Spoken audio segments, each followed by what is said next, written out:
Hi, everyone, and welcome back to the Maybe I Can podcast. I'm your host, Debbie Weiss. And today, my guest is Dr. Renee. She is the founder and CEO of the RBI Group. She merges passion with practical experience. Her commitment extends beyond wealth management and investing. She fervently believes in fostering financial literacy and building wealth for the future of all. With nearly three decades in the financial services sector, Renee has championed strategic initiatives aimed at enhancing representation and facilitating business growth for diverse financial advisors in her previous corporate roles. Her comprehensive background spans both financial services and academia. Beyond her professional endeavors, Renee is a dedicated community advocate, mentor, and philanthropist. Among her significant contributions, she serves on several boards. She chairs the investment committee for the Susan B. Komen Breast Cancer Fund and heads the Admiral Society for the United Way Suncoast. She's an alumni of Rutgers with a Bachelor of Science degree, holds an MBA from Penn State University, and earned her doctorate from Wilmington University. Her accomplishments have not gone unnoticed. She's garnered several industry accolades, and this resume could go on and on forever. But I think we'd much rather talk to you than we read all of this great stuff about you. So, welcome to the show, Dr. Renee. Thank you, Debbie. Thank you so much for having me today. Yes, it's an absolute pleasure. And just reading that bio, I didn't tell you we have some things in common because we already discussed that you're a Jersey girl. Sorry, I'll say. And I'm a Jersey transplant and lived here for the last 30 years. But I actually also went to Penn State for a very brief period of time. Yes, that's a whole other story. That's another podcast. Yeah, that's another podcast. Wilmington University, is that in North Carolina or Delaware or somewhere else? Delaware. So my classes were in Newark, Delaware. So being in South Jersey, driving to Newark, and then in Delaware, and still going to New York. So being in Jersey, you can get exactly, especially down there. So that was the other connection. So my son is a junior at the University of Delaware in Newark. And that's very close to Wilmington University. Yes. Yeah. So blue hen, right? Blue hen. Blue hen. Blue hen. Not really crazy about that. I don't know where they came up with that little mascot, but yes, he's a blue hen. We're all blue hens. So anyhow, so let's start off with my signature question is, can you tell us about a time when you went from a defeated, I can't mindset to a more empowered, maybe I can mindset? Yes. And thank you. I just love this question. And as I was thinking about the question and the theme of your podcast, I thought about all the different times that we go through those mindset shifts or things happen when you're recognizing what you're capable of. But I believe that the most recent example is making the decision to go from a stable, secure financial services executive role and making the leap into entrepreneurship. For many years, I had a mindset where I was very entrepreneurial and the work that I was so fortunate to do for so many years and work that I enjoyed. And I was always, I would say, the queen of the side hustle. And the financial services industry, it's OBA, outside business activity. So I would say OBA all day. I always had a side hustle. And that was really geared around my thought process around having multiple streams of income.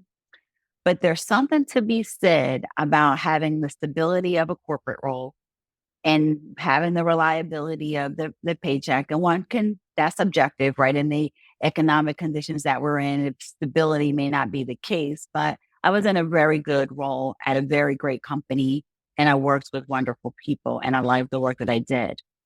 But I made a decision that I wanted to take more control over my future. I'm at this stage in my life where I decided that maybe it was time for me to start thinking more about legacy. What was the impact that I wanted to have in the world?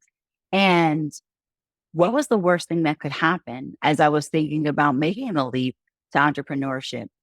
Yes, could I fail? But we should endeavor to fail every day. And we could talk more about that. Could I, what would it be the end of the world? Would I never ever be able to go back to corporate? But what I did want to happen was I wanted to make sure that I just wasn't existing and that I was thriving. And I realized that when I shifted my mindset from, I can't do that. What if? I started to shift my mindset. If I believe that I can do that, and what if things go well? What if I didn't? But I knew, Debbie, that if I never did it, I would have this sense of regret for the rest of my life.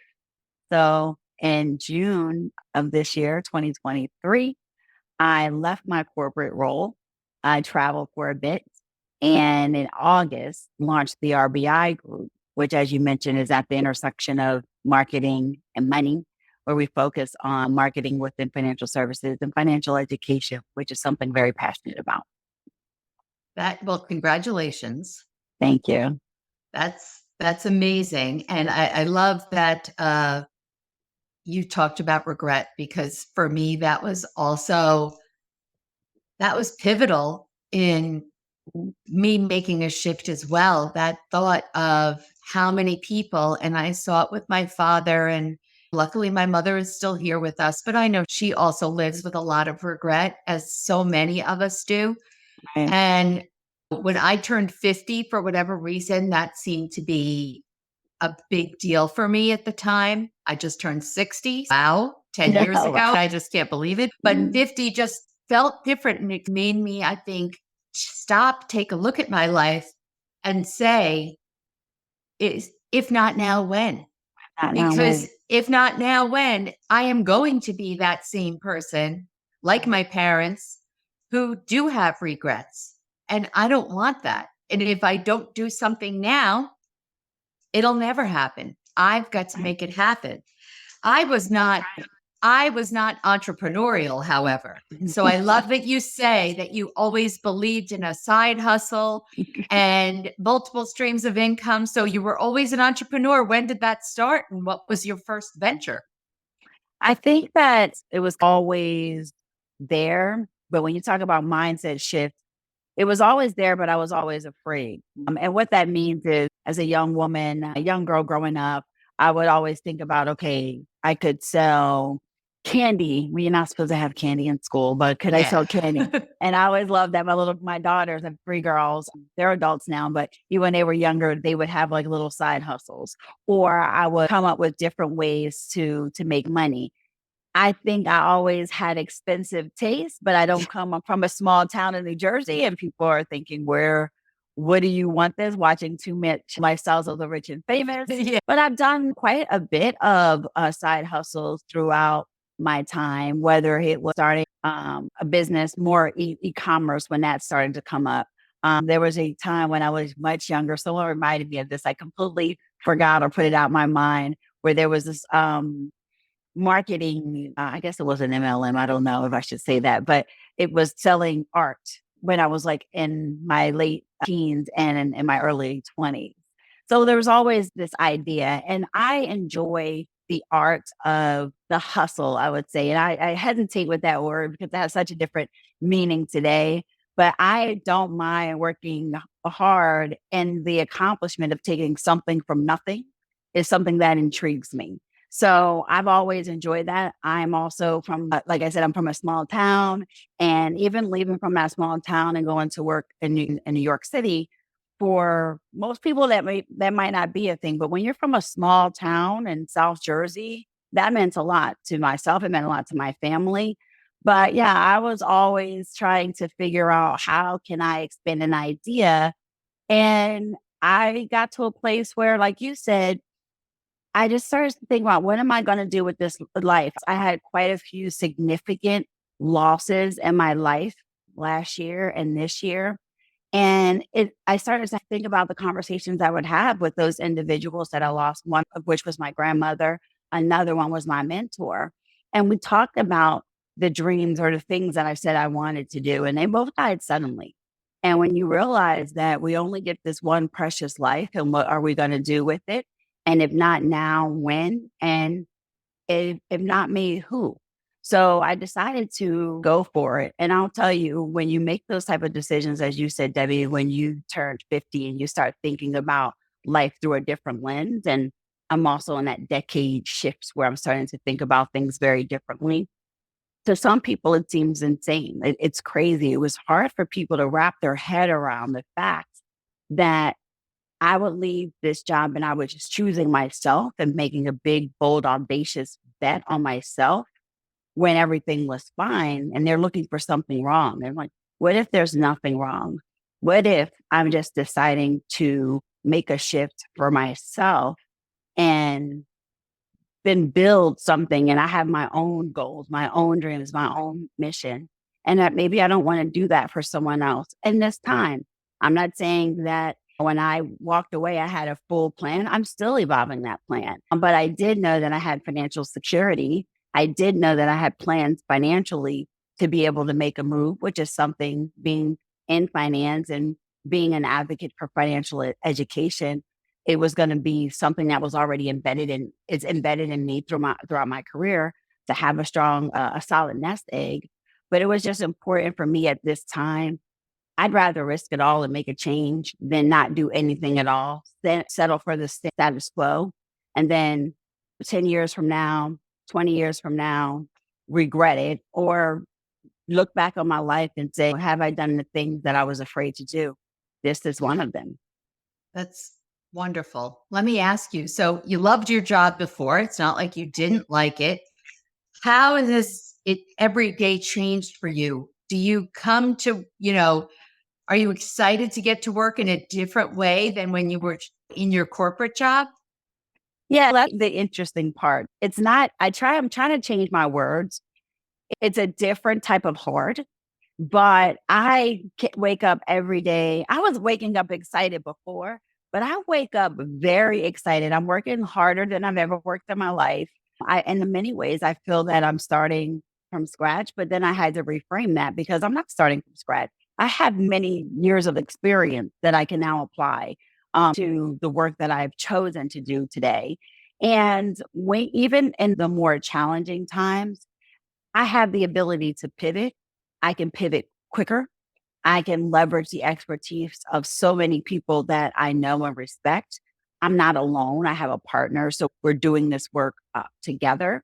And I have a community of entrepreneurs and other women that I've met that are on a similar journey. And I'm starting to really lean more into this new community that's emerging after I took this leap. So while every day presents differently than it did in corporate, I do like the ability to wake up every day knowing that I am responsible for my business. I am responsible for the decisions that I make.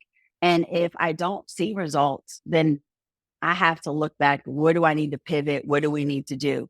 So it does present a different challenge, but I welcome it. It has been, I'll tell you, all those degrees, all that education, this education, I will tell you, Debbie, is the one education, is a master class in reality.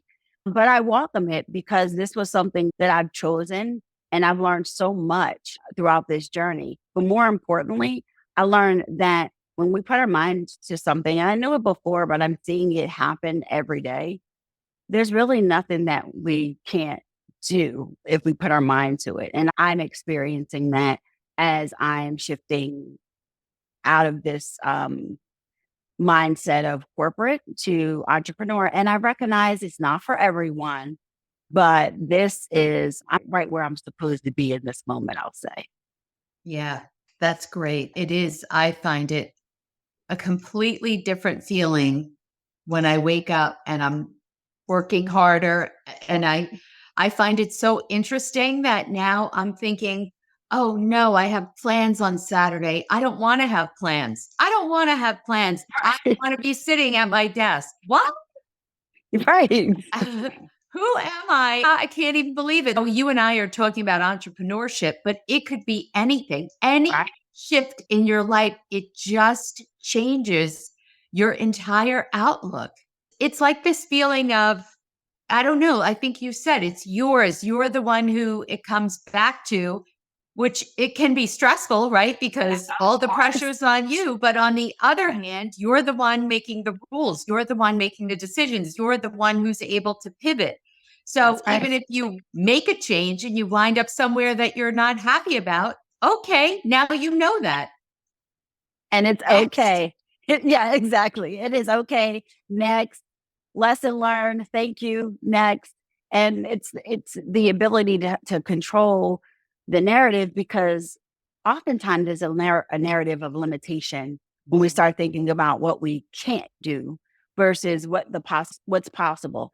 And even when I'm having those questioning, listen, there have been times that I'll say, I am so excited that I made this leap. And there are times that I'll be in the middle of a situation and I'm thinking, what the heck did I just do? But I realize that this is part of the process and part of the journey. I welcome it. I don't feel that I'm missing out on anything. I'm creating opportunities every day. And I also have control over the narrative, and we can rewrite our stories no matter what it is. As you said, we can rewrite our stories as often as we need to, as long as we have breath and health and can see the possibilities. And that's really what I focus on, whether it's having that conversation around on our personal life journey, when it comes to our professional journeys and the shift that I made and you've made into entrepreneurship.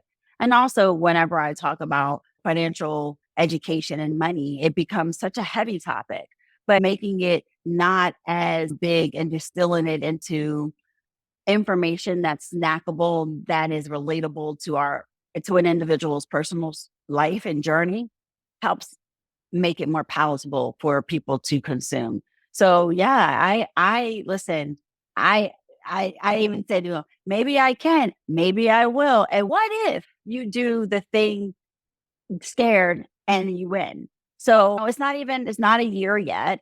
And I have prepared myself that I know that these are the toughest times, because it's the first year. You're learning a lot, you're in the mix. But that's the exciting part. And that's what I continue to embrace every day. I'm running a race and I can step out to the sidelines when I need to and get back into the race. And the race is the fun part, right? It's the journey. It's the journey that, yeah, it's tough, but you didn't quit. And that's the thing. So many people, when they go after their goal and they have run into an obstacle, which that's life, right? We all do. It's a lot easier to turn around and say, oh, see, there you go. There's the proof that I shouldn't have done this or I can't do this. Where right. we know obstacles are going to come up. It's how we deal with them. Right. We can't do anything about that. It's our response to those obstacles that really create our life, the choices that we make when these struggles come in front of us. So let's talk a little bit about the finance end. I'm curious because you said that you always, were an entrepreneur. You're always looking for other ways to make money and your multiple streams of income and nest eggs and all this stuff. Is that how you were raised? Did you learn that from your parents? No, actually. So my parents, I grew up, we didn't talk about money. And other than the fact that it didn't grow on trees, which I was Yes. just like, okay, why not? What do you mean it doesn't grow on trees? Why not? And so we didn't talk a lot about money. It wasn't something that was just a part of our discussion. And quite frankly, even as I talk to my parents about it now, they didn't know what they didn't know. So it wasn't something that they could share. But what happens is I grew up not talking about it, went to college initially to major in biology. I thought I was going to be a doctor.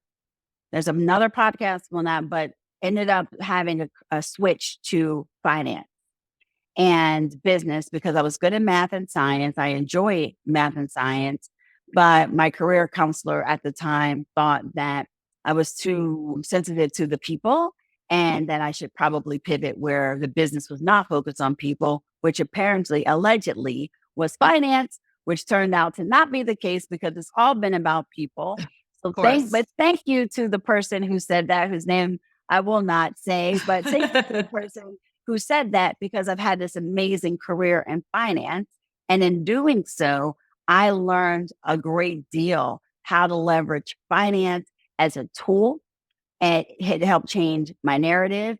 I've been empowered with a lot of knowledge when it comes to financial education, and was able to share that not only with my own family, with my community. And it's something that I'm very passionate about, because it is the knowledge when it comes to finance, it is the knowledge we get to build a new, positive, and different financial story. And there's so many individuals that have negative mindsets when it comes to money, or it feels overwhelming, or it feels unattainable. So I like to disrupt that status quo of what people think about money, and help them to look at financial education through a different lens. There's a lot of chatter, there's a lot of information about financial literacy in the world, but sometimes people just need someone to help them be able to understand it. So that's what I've done, but it definitely didn't start out this way. This was something that I've learned over time. And the role of financial education in my life has given me such a positive foundation now, and an option to be able to make a decision like I made, to leave corporate and focus on building a business to help other people be empowered when it comes to financial education as well. When we talk about side hustles, that term was really kind of new to me. Never really thought about it. I would always think, and maybe it's because going back, there was no internet, which changed Right. everything. So a side hustle to me then was having another job, having a regular job and having a part-time job, not thinking about anything. And I remember when I was introduced to the idea and I needed to make more money. And it was when selling things on Facebook were first a thing. And when I realized that, all of a sudden, it got exciting. Like I was running through my house. What else can I sell? What do I have? What do I have? And even when I sold something for $2, it was a thrill. It was like, you know what? This is $2 for my morning McDonald's Diet Coke that is free, that they are paying for instead of me taking my, from my regular pot of money. And I think that started making me believe that it was possible. That's right. That there are things that we can all do, some harder than others, some easier, but especially like you said, with e-commerce and all these downloadable, there's just so many different options out there. And so we can no longer say, for me, when it comes to money, because then you're not being resourceful. I have one relative in particular, he's in a union. Well, he gets laid off when there's no work. So what would happen in the past? He had no other options, but now he can DoorDash and Uber and all those things. These are all things we never had available to us before. It's all out there for anyone. Yes, that is so true. And the perspective, even when, one of my side hustles is teaching at the university. And I always remind the students that the options, the availability at their fingertips, so much more than those of us like us that grew up. We didn't have these options. We didn't have when I tell them I didn't have a laptop in college, that we had to go to a computer lab and we still have floppy disks. They can't believe it. I said, you have Google, you have the internet, you have AI now. There's so many possibilities. And technology, while there's a lot of people who will talk about the problems, when we think about a mindset of we have the ability to figure this out and make money. There's multiple ways to make money.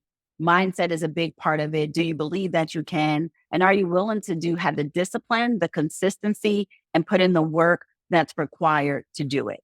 And it doesn't necessarily mean for everyone that it's going to be leaving their job, but just creating an option for yourself. So if you do get laid off, or if you do decide that you want to leave a certain environment that no longer serves you, that you have the option to do so. And there are many options available for us once we make that decision. And I've watched people who, way before we had internet, started companies. It all starts with a decision. Think about the number of companies that have started because someone made a decision they didn't have access. So it's really about making the decision and seeing it through and being consistent and being committed to the change, continuous learning, And another thing is I always seek advice when I need it. And I'm thinking about this as a long-term approach. So I'm always looking at my financial goals. I'm looking at my progress for my company and for myself and adjusting the strategies that I need to for my business and personally and even financially so that I'm always continuing to evolve and seeing where I've come from and looking to where I want to go. And I think that's important for everyone, no matter what journey you're on, that you're thinking about what you're headed and give yourself some grace too, because sometimes we'll get caught up in a situation and we'll think just because we stumbled that we fell, that we can't get back up and dust ourselves off and go after it again. And I think what you said was that's really important is it does take commitment and dedication. This is not, oh, this is going to be easy. Yeah, maybe you get lucky. Maybe there's some things that are easy, but you do have to be dedicated. With my own group coaching programs, it's like I can give you all the information. It's only going to work if you put in the work. I can't do that work for you. And that applies to everything. You're the one who has to take action. You're the one who has to stick with it and have the dedication. We can all be there to guide you, to coach you through it. But in the end, each of us has to take responsibility and make it happen and believe that it can happen. So let's talk about something for me that was definitely a huge problem was debt. And I got into a bunch of debt for a variety of reasons. And I made excuses about it. Then I shamed myself for it. I didn't want to talk. I would never tell anyone just how bad it was. And I think that there's a lot of people out there, and I'm sure you know this better than I, that have a similar experience. Talk about that and what is your philosophy of how do you deal with that, especially when it just feels like it's so much that it feels impossible. Yeah. Yes, and there's so many people that have had that similar that situation where you feel overwhelmed. And I remember having that same feeling, especially having to pay for my own way in college. And I had a family and I borrowed more than I needed, and it did feel overwhelming. But the thing I say to everyone is when it comes to debt, when it comes to things that are overwhelming, the first thing is we have to face it. We have to identify it. And it is so hard for the first step is just say, admit that it's a thing, make it happen. That's the uncomfortable piece. Like, I don't want to know, but we have to. We have to, in order to rewrite the story, we have to make sure that we first pay attention to what is happening. Another step is a mindset shift, recognizing that that doesn't have to define you. It does not have to define you. And that is what they say, debt doesn't define us. It's something that we can get through. And when I went through my own journey and when I talk to other people who've gone through it, we just start with small, achievable financial goals. And I like to walk people through start with the end in mind. In 5 years, what would you like your story to be? In 3 years, what would you like the story to be? In 1 year, what would you like the story to be? And then you just start setting small, achievable goals, one step in front of the other. You've heard of the snowball effect. We're going to list all of the credit card debt, list all of the debt. What's costing you the most? And start with taking the debt with the highest interest rate, costing you the most, and start to pay it down. Don't think about the entire amount of debt. Don't think about, oh, if this debt is 200,000, how am I going to pay 200,000? Maybe your goal is, how can I get to that first 2,000? And similar to the example you made, Debbie, when you sold your first item and you made money, that's the same thing. As you pay off that debt, it's a win. Every debt that you pay off is a win. And I'm sure there are people who heard this type of advice before, but it's the application, it's the execution, is actually following through. But every time you cross off that debt, you feel like you never went another one off, crossing off the list. And as you begin to cross it off the list, there has to be a mindset shift.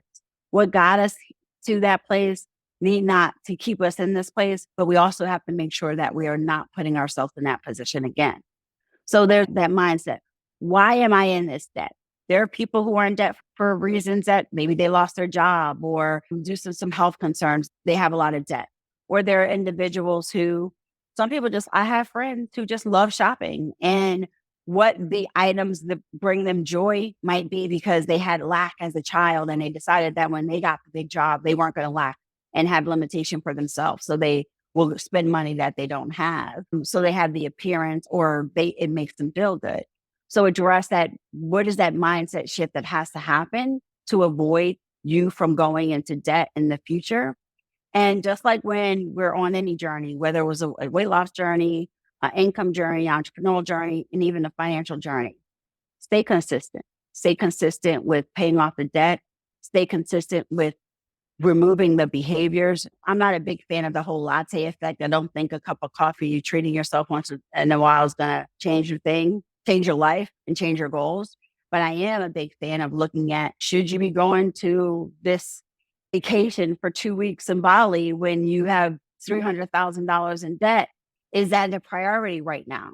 Sometimes people will adjust for why it is, but maybe you go away for 3 days locally and spend less money than spending big dollars.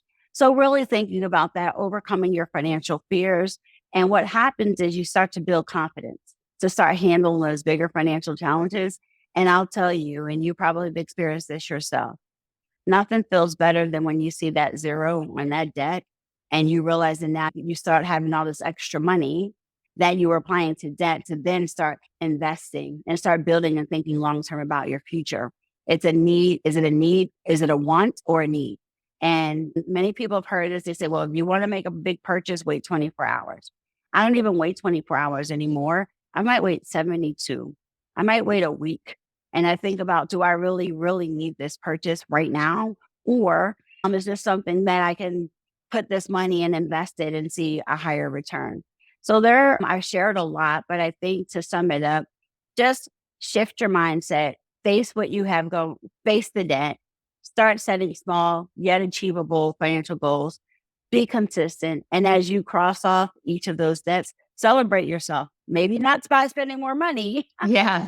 Celebrate that success. And then remember that no matter what journey we all have to begin somewhere. So don't knock yourself, don't beat yourself up if you fail, or you don't pay off a debt in a certain time frame, but stay consistent and start changing your mindset so you can change your narrative so you're not in the same position. So those are some of the things that I would recommend for now. That's just part of it. Great tips. I know I used to love, as I was going through paying down debt, couldn't wait for who would have ever thought I couldn't wait to see the next month's bill to see how my balance went down. And when the number changed either in the different lower hundreds of dollars or thousands of dollars, it's reinforcing because it feels good because It feels really you're good. taking control. Right. And you're not bound. No, it also feels good. Most people say I can't because of financial consideration. Yes. And I can because you set aside money, or you're not paying someone else's bills. You're not paying for a pair of shoes that you bought 3 years ago. There's a different joy that comes with being able to say yes to yourself and saying no to a want versus a need to say, you know what, I'm going to choose myself. I'm going to change my narrative. I'm going to have control over my life. And that means having control over your financial future. And it doesn't matter where you start. Oftentimes people will say, well, I didn't come from a family of wealth. Neither did I. And I'm not saying everyone has their number. My number might not have been somebody else's number that would have put them in a position to decide to leave a corporate job and go into entrepreneurship.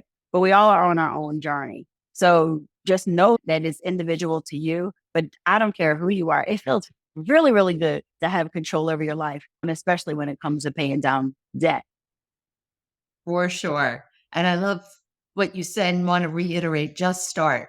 It's just do it already. We're all thinking about it, obsessing about it, worried about it, shameful about it. Just start and you'll feel so much better because you'll know that you're addressing the issue.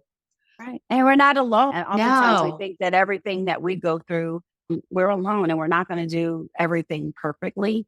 And I've adopted a mindset that I'm okay. I'm imperfectly perfect and it's okay, but we continue to get better every day.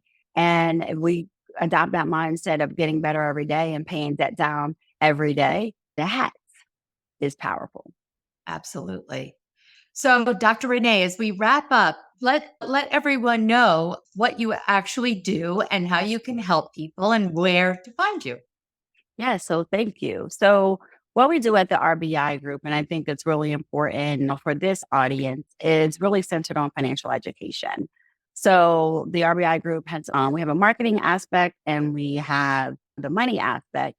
But the financial education, we have programs, tools, and resources from children. A lovely program that's really centered around children called the Sentables, which makes it financial literacy versus financial literacy, which might not sound as fun, but we might find we put the fun in finance. So you have programs from children through adults and retirees. So those are programs that if you are on your financial journey, that's something that we can work with you on and helping meet you where you're at in your financial journey and helping with all of our years of experience and the team. We like to make it fun, interesting, and we want to be approachable in that journey. People can find us at the rbigroup.com. And we're also across all social media platforms at the RBI Group. And me personally, you can find me at Dr. Renee Baker on LinkedIn, and it's Renee Baker across all social media platforms. But our goal is to help meet people where they're at when it comes to money and help to shift their mindset. And because we've been on this journey and we have the experience in the financial services industry, we believe that we can help people with more positive long-term mindset changes when it comes to money. And we all know, I think it's so common to just allow, like you said, money to rule everything. And actually, it does have a negative connotation for many of us. And just to shift that around, take control, change your mindset, it's just so freeing, right? And That's right. it's a Yeah, ripple effect. I've seen so many people transform their lives financially and their lives in general just by shifting their mindset. You can go from drowning in debt to being debt free. You can go from never investing to investing. You can go from not having money to being very wealthy. So it's really about being committed to making those changes, being a consistent and continuous learner. And like I said earlier, seeking advice and know that you don't have to go through this journey alone. Just find what works best for you and go from there. But start. It is never So too late to start. never too late. Couldn't agree with that more. Well, again, thank you so much. It's been an absolute pleasure. And everyone else, I'll see you next time.